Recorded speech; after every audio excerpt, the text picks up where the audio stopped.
হৰভোগৰ দক্ষিণ ভেৰভেৰি গাঁৱৰ পথাৰত উদ্ধাৰ এডাল প্ৰকাণ্ড অজগৰ সাপ। আজি দুপৰীয়া প্ৰায় 2 বজাত হৰভোগ আৰক্ষী থানাৰ অন্তৰ্গত দক্ষিণ ভেৰভেৰি গাঁৱৰ পথাৰত এজন ব্যক্তিয়ে উদ্ধাৰ কৰে এডাল প্ৰায় 7 ফুট আনুমানিক দৈৰ্ঘ্যৰ অজগৰ সাপ।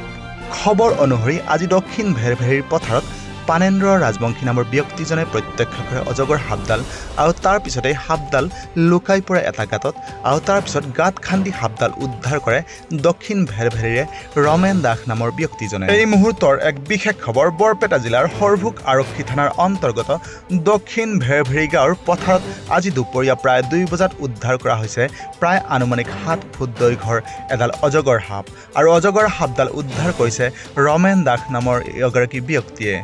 আৰু উদ্ধাৰ কৰা অজগৰ সাপডাল স্বচক্ষে প্ৰত্যক্ষ কৰিবলৈ ইতিমধ্যে গাঁওখনত ভিৰ কৰিছেহি বহু ঠাইৰ লোক। অৱশ্যে গাঁওবাসীয়ে ইতিমধ্যে খবৰ দিছেহি হৰভোগৰ স্বেচ্ছাসেৱী প্ৰকৃতিপ্ৰেমী সংগঠন আৰ্থ ৰেঞ্জাৰ্ছক আৰু তেওঁলোকৰ সদস্যগৈ ইতিমধ্যেই উপস্থিত হৈছেগৈ ঘটনাস্থলীত আৰু তেওঁলোকে জনোৱা অনুসৰি তেওঁলোকে সাপডাল উদ্ধাৰ কৰি গোটাই দিবহি মানাহ ৰাষ্ট্ৰীয় উদ্যানৰ কৰ্তৃপক্ষক।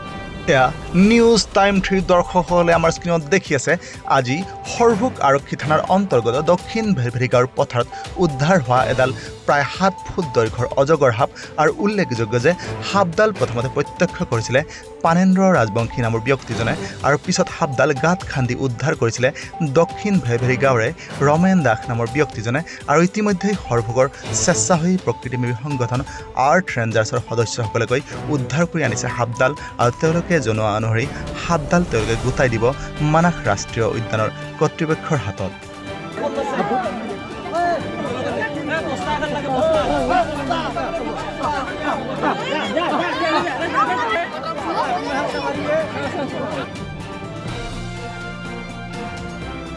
ভেৰভেৰিৰ পৰা কীৰ্তিৰাজ ৰয়ৰ ৰিপৰ্ট নিউজ টাইম 3।